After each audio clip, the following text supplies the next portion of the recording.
Your English podcast. Hello, everyone. Welcome back to the Your English podcast, the perfect place to boost your English little by little with each conversation. My name is Alex. And my name is Nina. Welcome back for another Deep Dives. Yes, welcome. So today, we're digging into something, pretty fundamental, I'd say. Definitely. It's all about those daily habits you can build to, really get your English speaking being, Yeah, especially if you're just starting out. right. We've been looking at some sources, some materials designed specifically for beginners, actually. And the goal here is to explore how you can make speaking English feel, less scary, Less scary, easier, maybe even, dare I say, fun. hopefully fun. We all know English is, pretty useful these days, opens a lot of doors. Mm-hmm. And speaking confidently is such a huge part of actually using the language, isn't it? Absolutely. So just to reassure everyone, we're going to keep things really simple today.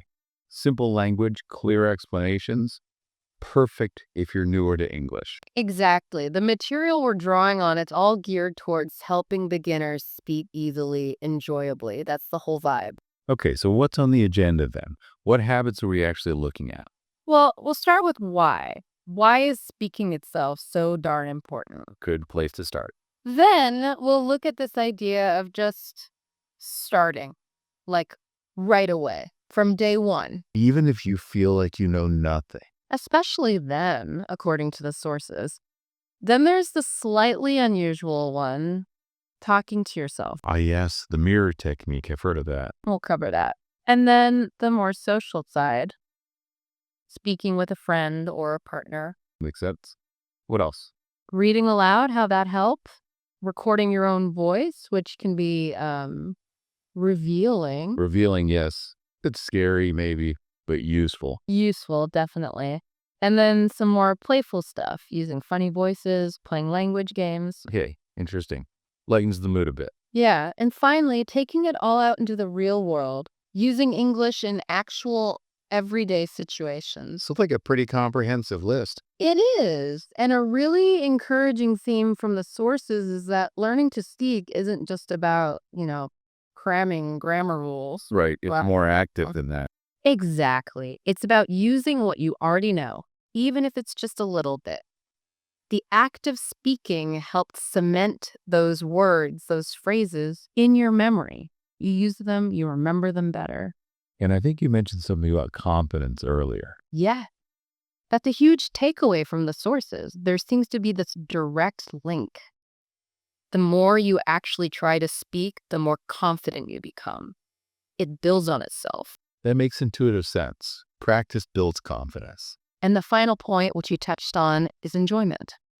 The sources really push this idea that speaking should be enjoyable. It shouldn't feel like a chore.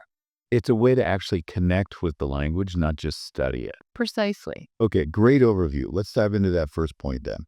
Why is speaking so critical when you're learning English? What makes it so important? Well, one of the core ideas that really jumps out from the sources is that active speaking practice does more than just show what you know. It actually strengthens your knowledge. Strengthens it. How so?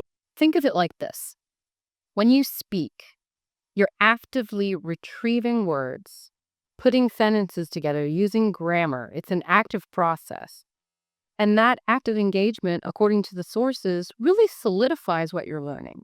It makes the connections in your brain stronger. Ah, okay. So it's not passive, like just reading or listening. Exactly. Reading and listening are crucial, obviously, but speaking forces you to produce the language. It's like learning to swim by actually getting in the pool, not just reading the manual. The sources suggest this active use accelerates the whole learning process. That's a great analogy. And I think you mentioned, or the source mentioned, repeating phrases. Repeating phrases aloud. The idea there is that simply seeing a word on a page isn't as effective for memory as actually saying it. Using it in a sentence, you form yourself. Right, you're engaging different parts of your brain, maybe. Yeah. The vocal cords, the hearing. Precisely. It involves more senses, more processes. It makes the vocabulary stick better. It's related to this concept called active recall, pulling information out rather than just recognizing it. Speaking forces that recall. Okay, that makes sense. It's not just about words, though, is it? Yeah. What about, like, the fear factor? Yes. The sources definitely address that. They point out that regular speaking practice is probably the best way to build your self-esteem and overcome that fear of making mistakes. Yeah, I can relate to that. That fear can be paralyzing sometimes. Totally. But the sources suggest that every time you manage to communicate something, even a simple idea, even imperfectly, it's like a little win. It chips away at the fear and gives you a small confidence boost. And those small boosts add up over time. Exactly. They create a positive feedback loop. You speak a little, feel a bit better about it, so you're more willing to speak a bit more next time. Now, here's something I found really interesting in the material. The idea that speaking speeds up learning because of context. Can you unpack that a bit? Yeah, that's a fascinating point. The thinking is that when you speak, you're usually doing it in a specific situation, talking about something real. Your brain doesn't just remember the words in isolation, it remembers the whole context, where you were, who you were talking to, what you were talking about. Like associating a memory with a place or a feeling? Kind of, yeah. It makes the learning more vivid and more connected to real life. You're not just learning a word, you're learning it as part of an experience. And that experiential learning, that context, helps your brain retrieve the information later. So it's less abstract, more concrete. Exactly. It tapped into different kinds of memory, like episodic memory or memory for events, which is often quite strong. The source also had an analogy, And something about speaking being the foundation. oh, right. Yeah. The analogy was that speaking is like the foundation for improving all your other English skills: listening, reading, writing. Like the legs at a table. You need those first. Pretty much. The idea is if you can speak, even simply, you're actively using vocabulary, grammar, pronunciation all together. That practice reinforces everything, which then helps you understand better when you listen, recognize words when you read, and structure sentences when you write. It all ties together. It really does. And the source even included a personal story, didn't it? Someone who overcame their fear just through daily conversation. Yeah, those real life examples are always powerful. They show it's possible. It reminds you that consistent effort pays off. So the big message here is don't underestimate the power of speaking. It's not just an outcome of learning, it's a fundamental part of the process of learning effectively. Okay, that really drives home the importance. So, for everyone listening, maybe take a second to think, how much are you actually speaking English right now? Yeah, and based on what we've just discussed, is it maybe something you want to prioritize a bit more? Good questions. All right, so if speaking is that crucial, the next logical step is, when do you start? And the advice from our sources on this is really direct, quite bold, actually. Which is Start immediately, like from day one. day one, even if you feel like you only know hello and thank you. Pretty much. The sources really push back against that common feeling of, oh, I need to learn more vocabulary first, or I need to understand grammar better before I speak. The I'm not ready yet syndrome. Exactly that. The argument is don't wait. Just start using whatever you do know, however little that might be. It's like that dancing analogy again. You can't learn by just watching. You have to actually try the steps. Precisely. The sources encourage you to just express simple things. How are you feeling? What are you doing right now? Use the basic words you have. And they gave that simple example, didn't they? Something like, Hello, how am I feeling today? I am happy. right. He was almost too simple, maybe. It might seem that way, but think about what it achieves. You're forming English sounds with your mouth. You're thinking in a basic English sentence structure. You're breaking the ice, just getting used to the act of producing the language. And you're doing it in a totally safe space. Just you. No pressure. Exactly. It starts to build that momentum we talked about. It shows you that communication, even at a very basic level, is possible. And that can be incredibly motivating. Okay. But what about mistakes? If you start that early, you're bound to make loads of them. And the sources say that's perfectly okay. In fact, it's more than okay. It's necessary. Necessary. Yeah. They draw a parallel with how children learn their first language. Kids make mistakes constantly, right? They say things wrong, mix up words. All the time. But they just keep talking. Exactly. And they learn through those mistakes. The sources emphasize that mistakes aren't failures in language learning, they are feedback. They show you what you need to pay attention to. So embracing the mistakes almost. Definitely. Seeing them as learning opportunities rather than reasons to stop trying. What about the pauses? When you start speaking and you just freeze, you can't find the word. That silence feels awful. The sources address that too. They basically say, it's okay to pause. It's okay to take your time to think. Better to pause and eventually say something than to just stay silent out of fear. Absolutely. The goal, especially early on, isn't perfect lightning fast fluency. It's about getting your ideas across, even if it's a bit slow or hesitant at first. Trying and pausing is far better than not trying at all. Over time, those pauses will naturally get shorter. So the focus is more on just communicating rather than perfection. Yes, especially at the beginning. Fluency over absolute accuracy. Accuracy improves with time and more learning, but you build fluency by actually practicing speaking, pauses and all. And the overall benefit of starting right away. The main thing, according to the sources, is simply getting accustomed to the language, making it feel less foreign. Building familiarity. Right.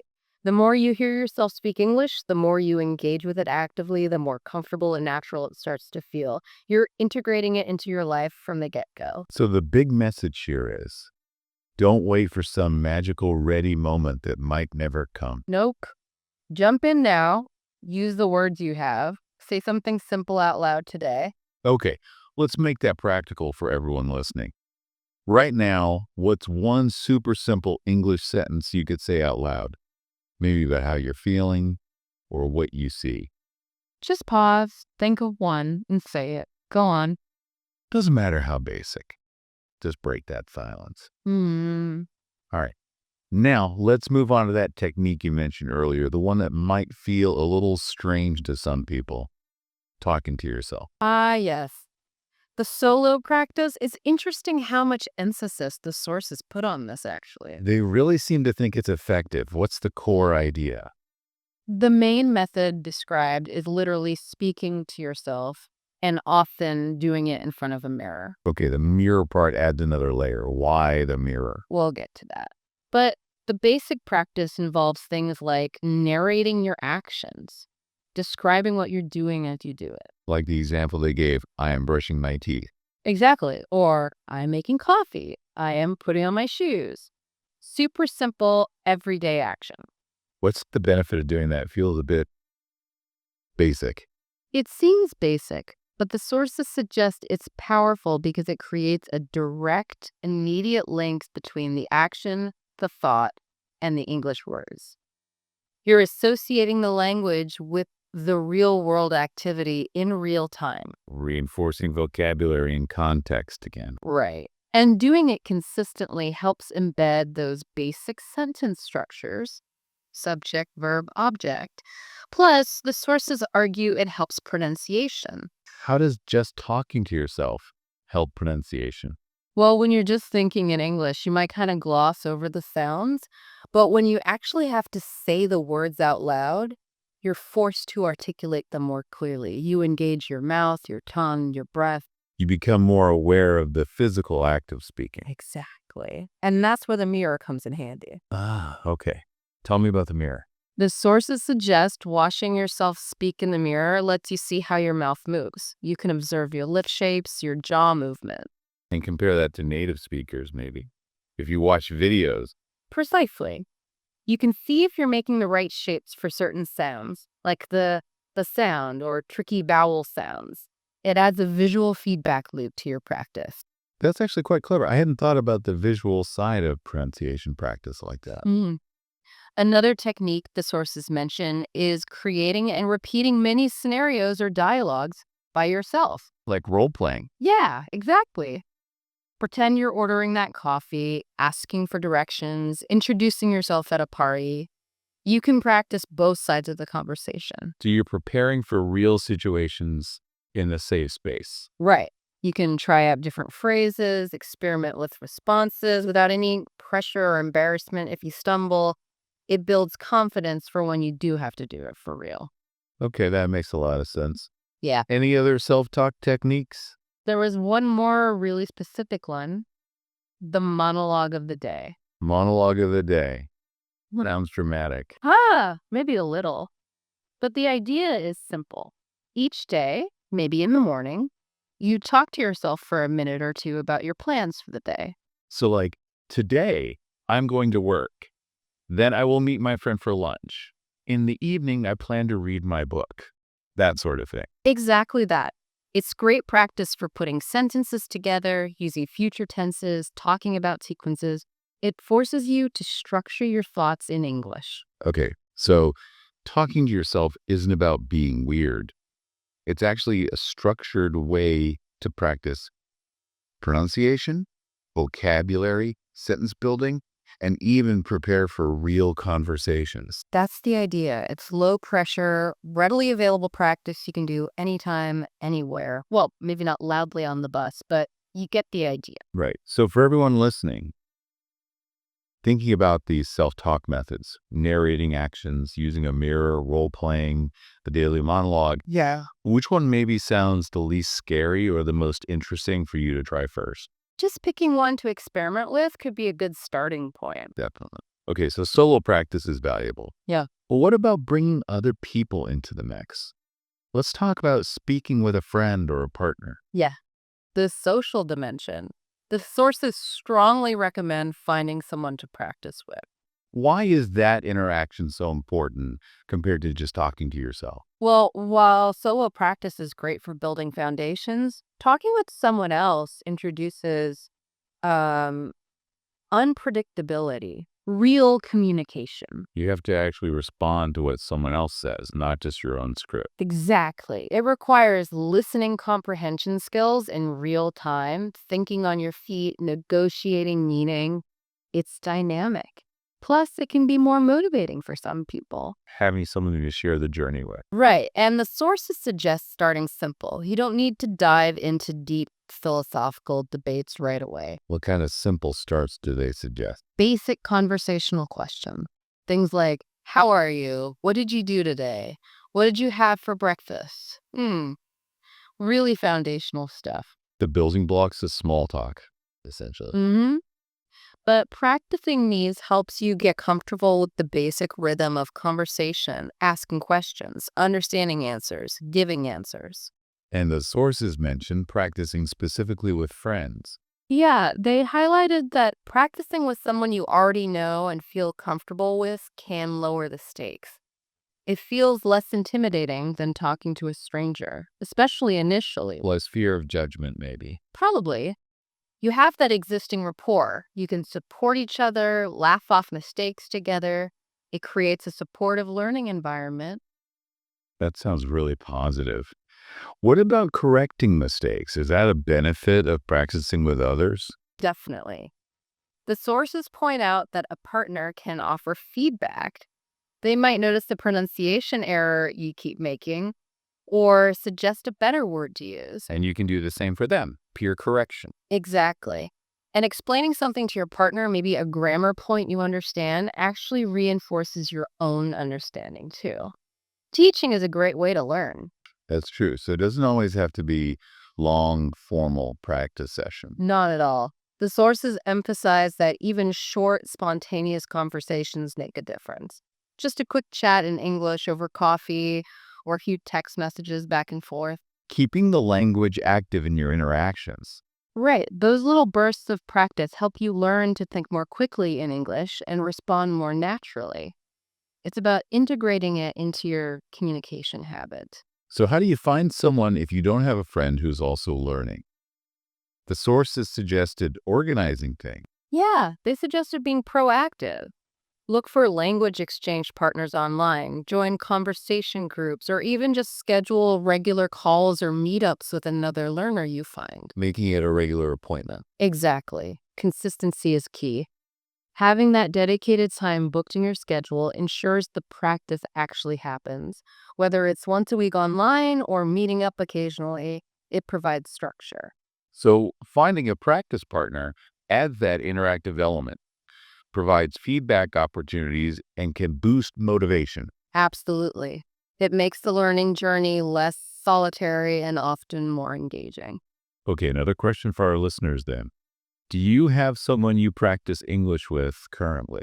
And if not, what's one small step you could take this week to maybe find someone, even just looking up a language exchange website? Good practical steps. All right, let's shift gears slightly. Another technique the sources highlighted was reading aloud. How does that fit in? This one focuses very much on the physical production of sound. It's not just about understanding the text, but about training your mouth and voice. Training your voice. Yeah, getting used to forming English sounds consistently, working on rhythm, and importantly, intonation, the music of the language. Okay. So where should beginners start with reading aloud, tackling Shakespeare? Probably not Shakespeare on day one. The sources strongly advise starting with simple text, things written for learners, children's stories, maybe even simple news article. Materials where the language isn't too complex. Right. And using audiobooks designed for beginners is also recommended. That way you can listen first, then read aloud, trying to mimic the speaker. So you have a model to copy. Exactly. The sources suggested combining reading aloud with repeating what you hear maybe from an audiobook or a recording from a lesson. Listen to a sentence, pause, then say it aloud yourself. That sounds like a really focused way to work on pronunciation and flow. It is. You're training your ear to notice the nuances in your voice to reproduce them. It connects listening and speaking directly. What about identifying your own errors when reading aloud? Well, the sources suggest simply paying close attention to how you sound. Are you stumbling over certain words? Do some sounds feel awkward? Just being aware is the first step. And this links back to recording yourself, I guess. It does, yes. Recording yourself reading aloud is a fantastic way to get objective feedback. You can listen back and hear things you might miss while you're focused on reading. Okay. The sources also mentioned focusing on difficult sounds. Actively practicing specific sounds that don't exist in your native language or that you find tricky, like the sounds or certain vowel distinctions. Targeted practice. Exactly. And also practicing intonation patterns, like how your voice goes up at the end of certain questions or down at the end of statements. Reading aloud is perfect for practicing these patterns in context. So it's quite a multifaceted exercise. Pronunciation, rhythm, intonation. Definitely. Yeah. And the core message from the sources is that doing this daily, even for just a few minutes, can significantly speed up how quickly you master the spoken language. It's like a daily vocal workout. A workout for your English voice. I like that. Makes it sound less daunting, maybe. So find something simple, maybe find an audio version, and just start reading it out loud. Give it a try. So listeners, what kind of simple English text comes to mind that you could maybe try reading aloud later today? A news headline. A short paragraph from a learner's website. Anything to get started. Okay. Ah. Now, you've mentioned it a couple of times already, but let's focus specifically on recording your voice. Why is this recommended? The main reason highlighted in the sources is for objective self-assessment. It's really hard to accurately judge how you sound while you're actually speaking. You're too busy thinking about what to say next. Exactly. Recording yourself lets you step back and listen more critically, almost like you're listening to someone else. You can catch errors in pronunciation, grammar, word choice that you might otherwise miss. So how do you do it? Just grab your phone. Pretty much. The sources suggest using your smartphone's voice memo app or any simple voice recorder. You don't need fancy equipment. And what should you record? Short snippets are fine. Maybe read a paragraph aloud, like we just discussed, or try answering a simple question, or do one of those mini monologues about your day. Just a minute or two is enough to start. And the key is listening back. Absolutely. That's where the learning happens. Listen carefully. How does your pronunciation sound? Is your intonation natural? Are you speaking clearly? Are there hesitations? It sounds a bit daunting listening to yourself like that. It can be initially. We often don't like the sound of our own recorded voice, but the sources emphasize focusing on it as a learning tool, not self criticism, and also, importantly, listening for progress. Progress. How so? By saving your recordings, the sources suggest keeping them. Then, a few weeks or months later, record yourself saying the same thing and compare. You'll likely be surprised and encouraged by how much you've improved. Ah, that's a great motivator. Intangible proof of improvement. Definitely. Another tip from the sources is to compare your recording directly with a native speaker's. How would you do that? Find a short audio clip online, maybe a sentence from a podcast or a listening exercise. Record yourself saying the same sentence. Then listen to the native speaker. Then immediately listen to your own version. Back and forth. That would really highlight the differences in rhythm and sound. Exactly. It helps you pinpoint specific things to work on. The sources also mentioned a recording diary. Yeah, just a simple log. Maybe note down the date, what you recorded, and one or two things you noticed, perhaps something you did well or something you want to work on. Focusing on successes too, not just errors. Crucial for motivation. Acknowledge what you're getting right. Then, yes, identify any recurring errors. Maybe you always mispronounce a certain word, and actively look up the correct way or practice that specific sound. So it guides your future practice. Precisely. It makes your practice more targeted and efficient. Okay, so recording yourself isn't about judgment. It's about awareness, tracking progress, and getting specific feedback to guide your learning. Exactly. It's a powerful personal learning tool. So thinking about that first recording, what topic might you choose to talk about for just 1 minute? Something simple you feel comfortable with. Your favorite food, your plans for the weekend, your pet. Anything to get started. Okay, let's move into something that sounds potentially more enjoyable using funny voices in games. How can being silly actually help you learn to speak English? Well, the core idea from the sources here is about lowering inhibition. Learning a language can feel very serious, very high stakes. You worry about sounding stupid or making mistakes. Right. The pressure can stifle you. Exactly. So the sources suggest that injecting some fun, some playfulness, using funny voices, for example, can help you relax and let go of that self-consciousness. How does a funny voice help specifically? Well, if he's deliberately trying to sound silly, maybe like a robot or a cartoon character, or just exaggerating your voice, you're less focused on sounding perfect. The goal shifts from accuracy to just playing with sound. Is the pressure off? And it makes it more fun. The sources also suggested creating silly stories using a limited vocabulary. Like a game? Yeah. Maybe you have only 20 words you're allowed to use and you have to make up a funny story with a partner. It forces creativity within constraints and focuses on communication over complexity. Again, the emphasis is on enjoyment. I like that. What about specific games? One mention was called Say It Loud. Say it loud. Yeah, the idea is you take a simple phrase like, I need some coffee, and you practice saying it with lots of different emotions and intonation. So say it happily, sadly, angrily, urgently, confusedly. Exactly. It's brilliant practice for understanding and using intonation to convey meaning, which is so important in English, and it's inherently a bit silly, which makes it fun. That does sound like a good way to explore vocal range. And the sources also pointed out that friendly competitions can help overcome the fear of mistakes. How so? If you're playing a language game, maybe a vocabulary race or a storytelling game, the focus is on playing, on participating, not necessarily on getting every single thing right. It makes mistakes feel less significant. The context shifts from tests to play. Right. And fundamentally, the sources recognize that humor and laughter are great for relaxation. When you're relaxed, your breathing is better, you're less tense, and that can actually lead to clearer, smoother speech. Interesting link between relaxation and diction. Yeah. So the overall message is don't be afraid to be playful. Try out those funny voices, even just when you're practicing alone. Make learning enjoyable. It's permission to not take yourself too seriously while learning. Ex- Okay, another fun question for everyone. If you were going to try a funny voice for English practice, what would it be?